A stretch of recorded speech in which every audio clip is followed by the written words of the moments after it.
Good day, everyone.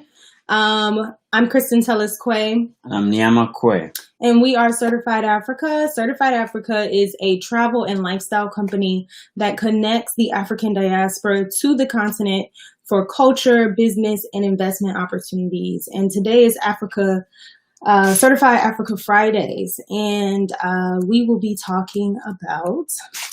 collaborations and partnerships between the diaspora and then Africa. So it's a very important subject that we believe needs to be spoken about, for people to take note when it comes to, because our goal is to be able to bridge the gap between the diaspora and in Africa in that respect and get people to collaborate in different ways, not just business, but in building friendships and all kinds of relationships, which we believe is very key. So today we'll dive a little bit into that collaboration and partnership, which is very good for business and for other purposes. We'll talk about that today. Now, when it comes to, we'll dive right into it. It won't take too much time, okay? So we'll dive right into it. Now, usually our live is 4:30 on Fridays, but today we're headed out.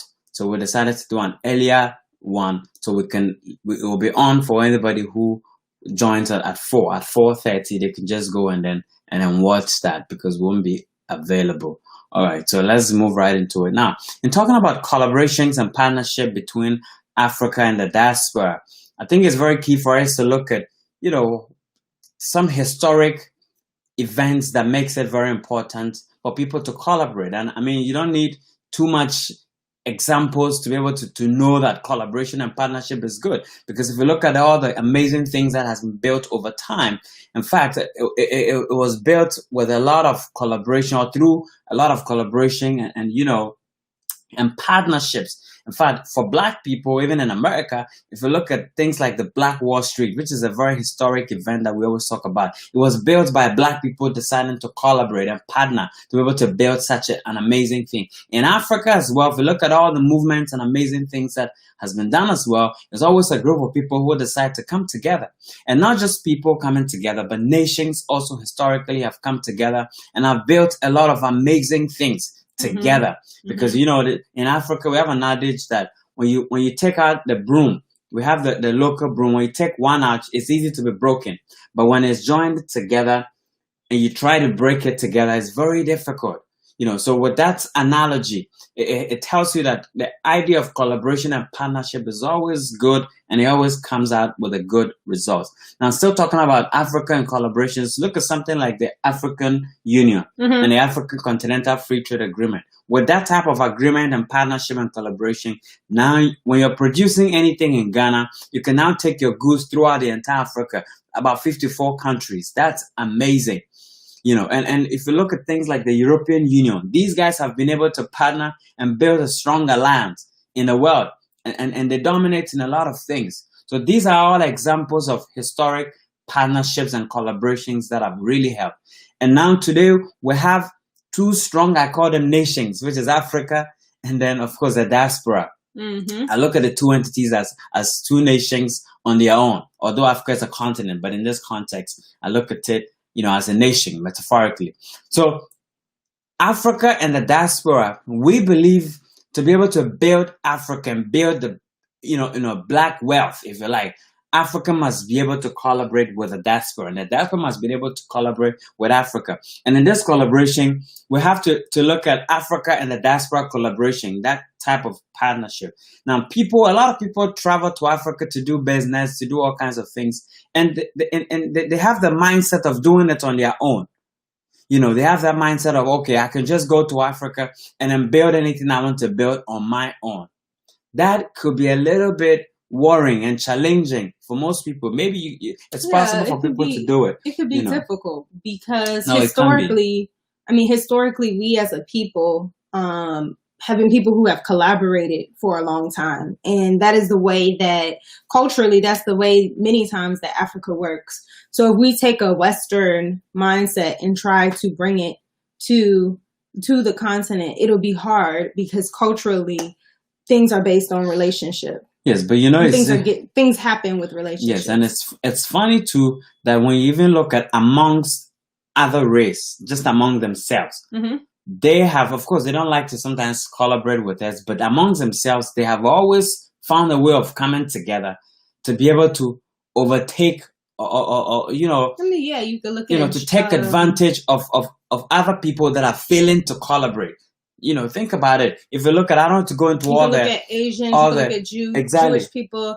Historically, they have also, you know, have examples of huge and massive collaboration, which has benefited them. And in fact, let me chip this in. I even heard that when you look at Chinese people, or let me use Haitians as a whole, when they come to places like America and other places, they look at what business, I think I talked about this sometime, they look at what business they can get involved with. If you look in America, they like the restaurant business. And those who have been here before now join, they collaborate with those who are now coming to be able to help them establish what they're trying to build, which is the restaurant or whatever it is. And they've replicated that in different places.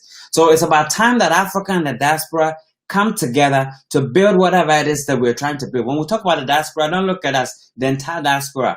Look at us, you and I. Who can I partner with in Africa as a representation of the diaspora in Africa to be able to build something that we're trying to build? Just to even build a relationship. Of course, my wife and I are always a representation of another form of collaboration or partnership. I'm Ghanaian fully. She's African American and Caribbean. Now we have come together, we're married. That's a partnership. And we're doing business together on the continent.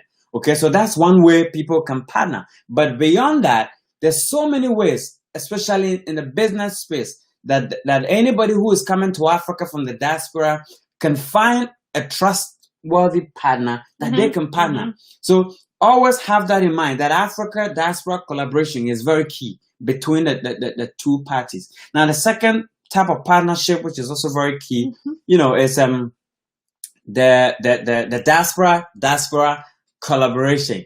You know, because when I say diaspora collaboration, what I basically mean is somebody coming from the diaspora who wants to do anything in Africa, maybe even in the diaspora, should find a partner in the diaspora that they can collaborate and do whatever they're trying to do. And I think that's one of the ways too that we're not able to collaborate, because people again wake up one day and think that they can do things on their own. Yeah, and I would say that oftentimes, you know, we have this crabs in a barrel mentality or mindset where it's like, I want to be the only person who makes it to the top, and I don't care who I have to pull down in order to get to the top. But the reality is that there's more than enough work to do on the continent. There's more than enough work to be done for Black people. And when we come together, that commerce or that money or that economics will flow through our community.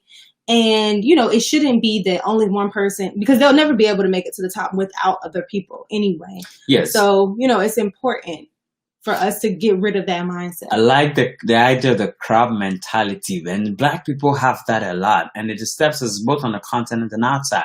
Okay, that mentality of, I want to be the only one in this space. I want to be the only one doing this. The world is so big. You know, they said the sky is big, it can contain everybody. Okay, Africa is a big place. Even the diaspora is a big space, that whatever it is that you're trying to build, collaboration and partnerships does not stop you from building whatever it is you're trying to build. So with that mindset of, okay, it has to be just me making it to the top. Okay, and once somebody's even trying to make it to the top, I have to get them back down. That is quite not a good mindset to have. So what we're saying is, when it comes to partnership and collaboration and building things on the African continent and even outside the African continent, the diaspora must be able to collaborate with the diaspora. Two diasporans must be able to come together and say, hey, look, you have this experience, I have this experience. I have this idea, I'm trying to build something in Africa. Maybe you can join and partner with me or collaborate with me. Let's go make this happen. And this makes your life a lot easier than trying to do everything on your own, trying to carry the whole burden on your own. So let's begin to look at it. Find people, you know, reach out to people, statesmen, people who have maybe seen it and done it. Okay, look for them. They are all over the diaspora. Find them. See how you can be able to collaborate with them. What do you have that you can offer to what you're doing? What do they have that they can offer to what you're building? So that the two of you together can go make something happen. I think it's very, very important, as one of the ways we can build ourselves and build the continent, as well. So begin to think of that collaboration in terms of diaspora collaboration. Find people in the diaspora that you can together go and build something. People have tried it. In fact, even historically, before Ghana gained independence, at a time we had some Ghanaians who had made it abroad and were schooling, like the great Dr. Kwame Nkrumah, who helped Ghana gain independence. For those who don't know, was a leader, if you like. Now it was in Lincoln University in the US, and schooling, and he met other people who were doing amazing things like the Big Six, what they call them, the Big Six, the UGCC. And this guy kind of said, hey, look, let's join and make this dream a reality. So these guys with some other people from the UK made it their way to Ghana, built an alliance, and helped Ghana gain independence. Yeah. That's what we're talking about. There are a lot of things that, can be changed in Africa, but it needs the diaspora to be able to come together and make a move as a collective. We can move as a collective and not just as individuals. Okay, let's just as individuals. We'll talk about Africa diaspora collaboration. So when you're moving as an individual, find other partners that we can collaborate, with in Africa. Find people who are already in Africa who are doing amazing things already. Find how you can align. Find where you can come in.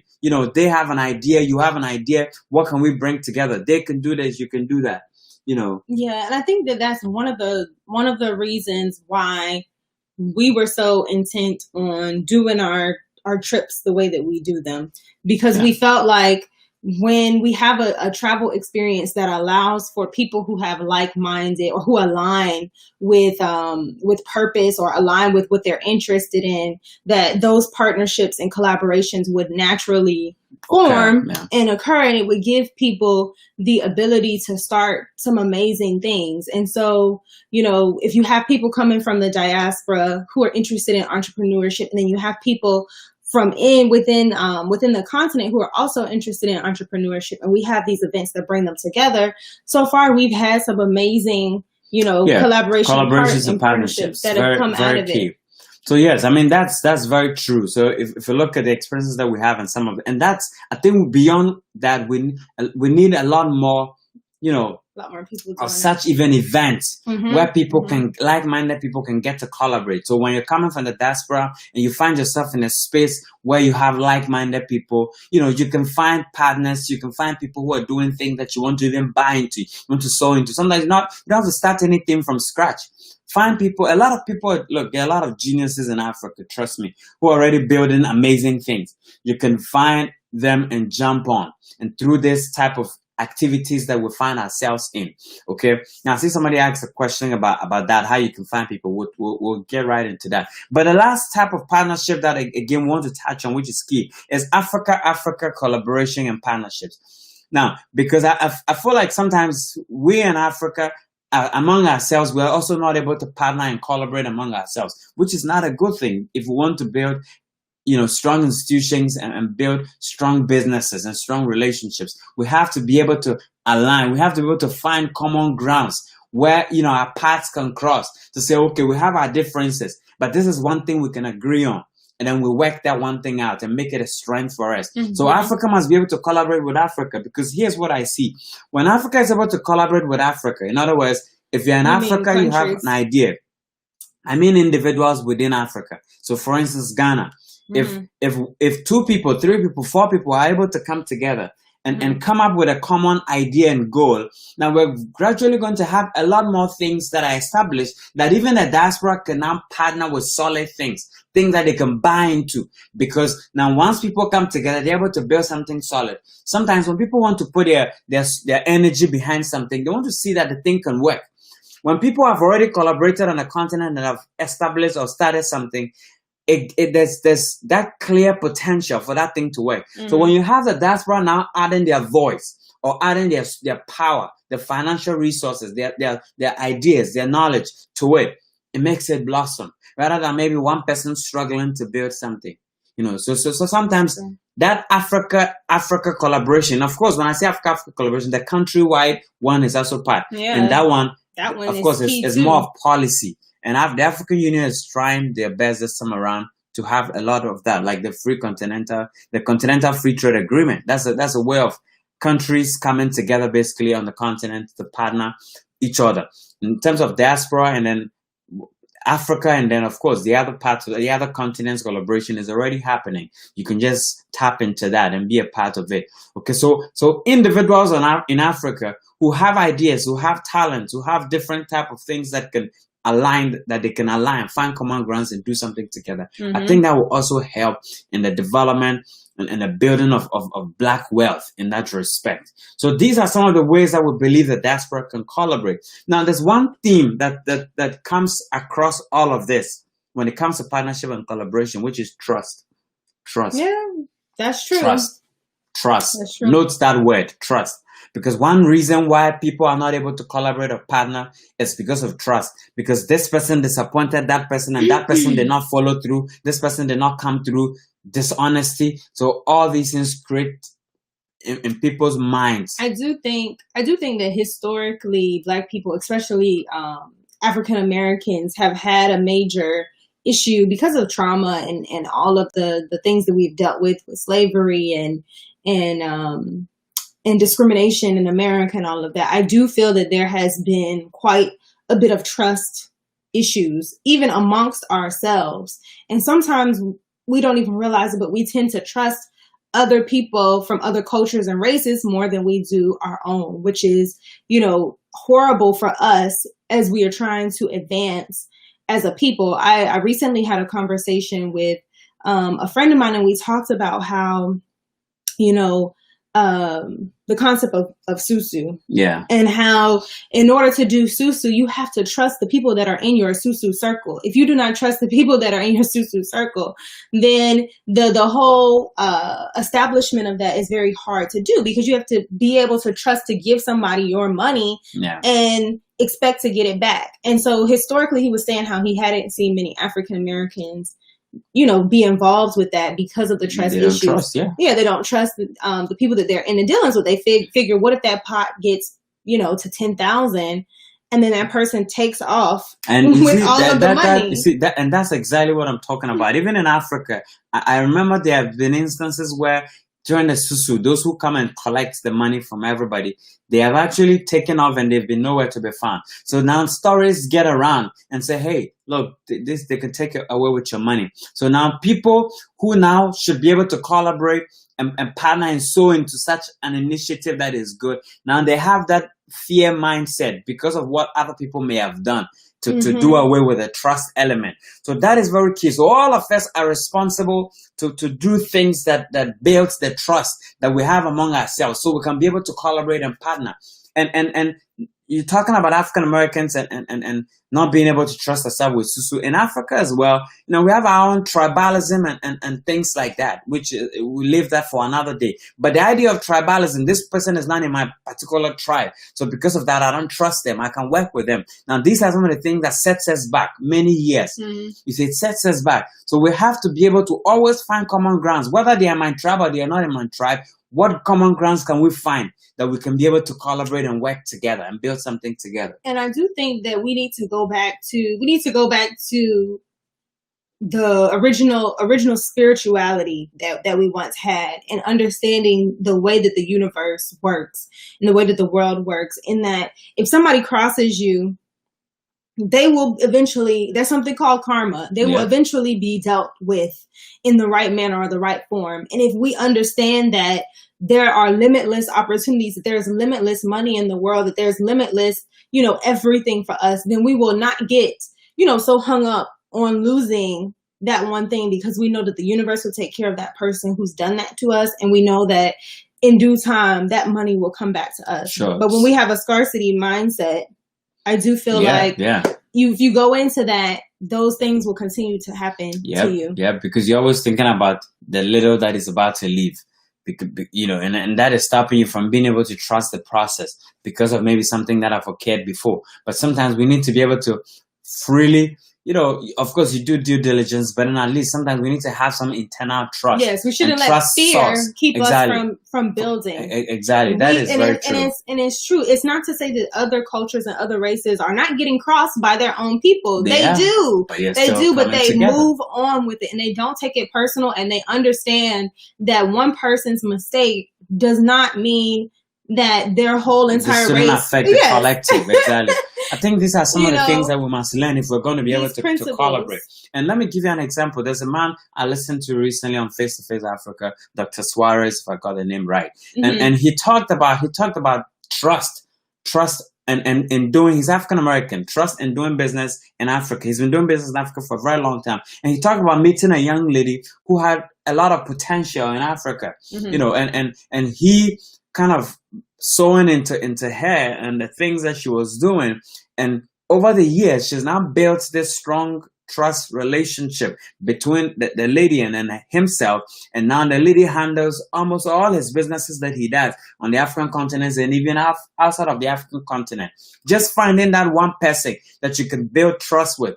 And now it spreads out from there. So through that one person who has now brought other people she can also trust on board, now he's been able to build a strong collective partnership and collaboration between him and African American, and in fact some also of his friends, and then of course people in Ghana as well. So if we're able to find that one person that you can really trust through constant communication and different encounters, and sometimes to be able to test if you can trust people, you need to put out something. But if you're afraid to even initiate anything, you can know if you can trust them or not. People don't want to, because again, a scarcity mindset, you don't want to let go of anything. So how can you tell if you can trust somebody or not? So these are some of the steps we must take if we're going to be able to build that strong relationship with people.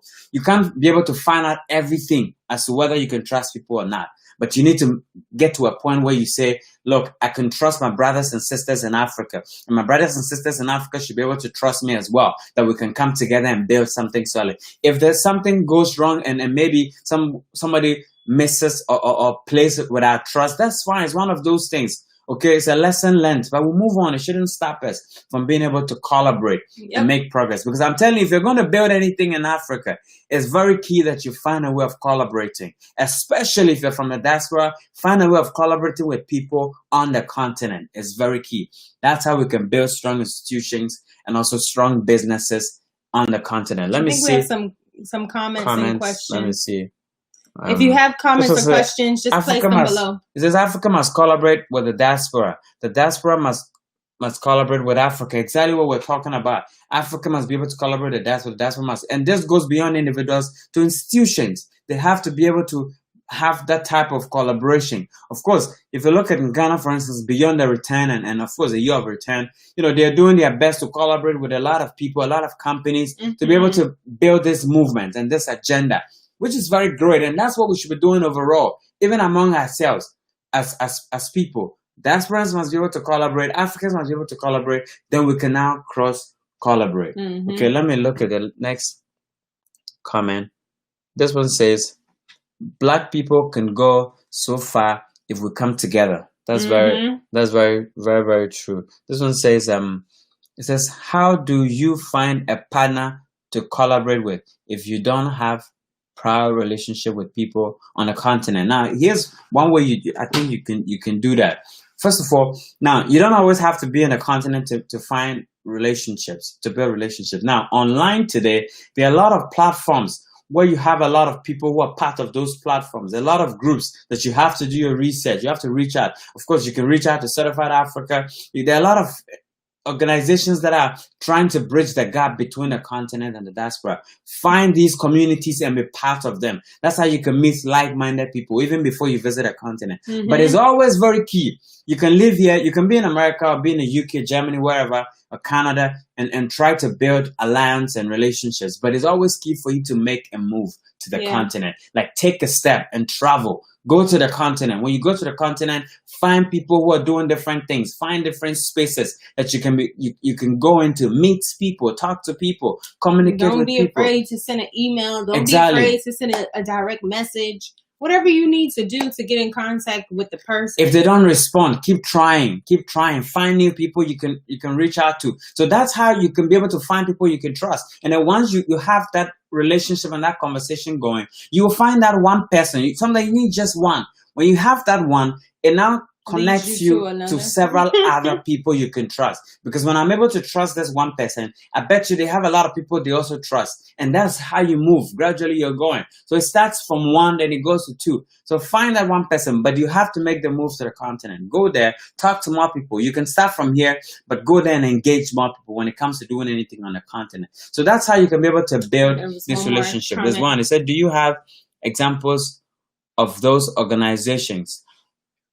I'm thinking, if you say those organizations, it depends on which space you want to be part of. Of course, if you look at Ghana, for instance, there are a lot of Chamber of Commerce that they do different events that you can be part of. They have the Canadian Chamber of Commerce, Canadian Ghana Chamber of Commerce, US Ghana Chamber of Commerce. In fact, you have the African American Diaspora Association. You have that. You have. I think there's even African American Caribbean Ghana Association. Exactly. There are a lot of groups like that. There's also, in fact, if you even join, if you look at Beyond the Return, all their pages and all of that, they can even connect you to other people that are doing things based on what you're looking for. Okay, there are a lot of companies like Certified Africa. You can reach out to us too. That, okay, hey, this is what I'm doing. I want to connect to maybe that person, and then maybe we can help you if we have access to whoever you're trying to get in touch with. We can create that connection. So you just have to be a part of a community again, and then one step at a time. One person leads you to the next person. So I hope you got some of the names that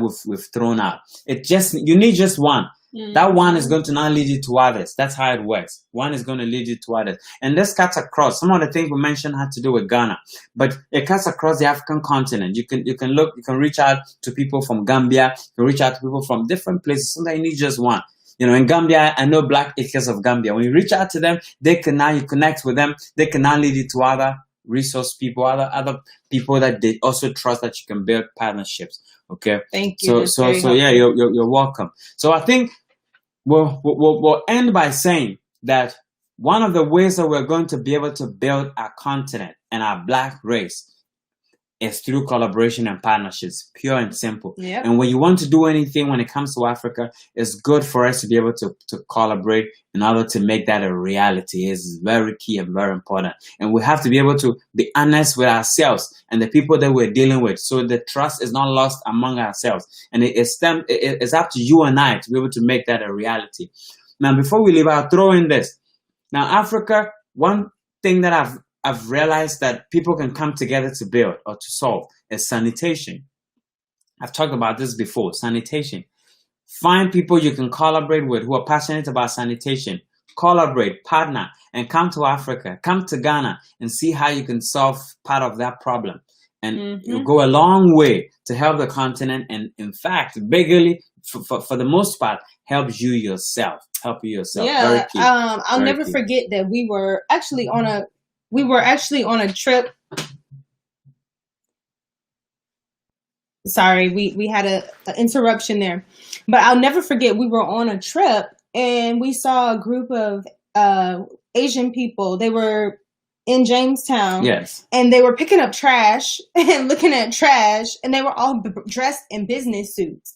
And to the normal eye, you would probably be like, why are these people looking at trash? What are they doing?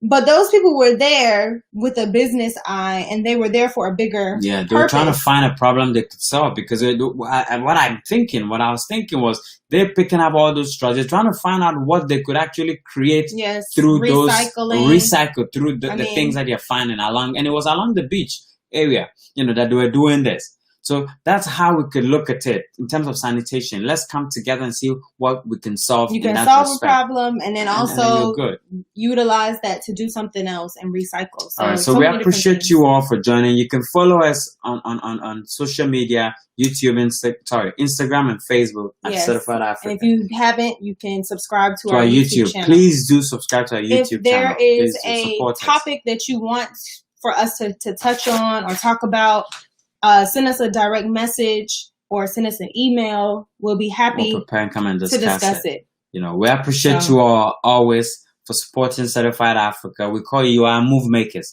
So let's go make moves out there. Let's go make moves. We appreciate you. Enjoy your weekend. Have a blessed weekend.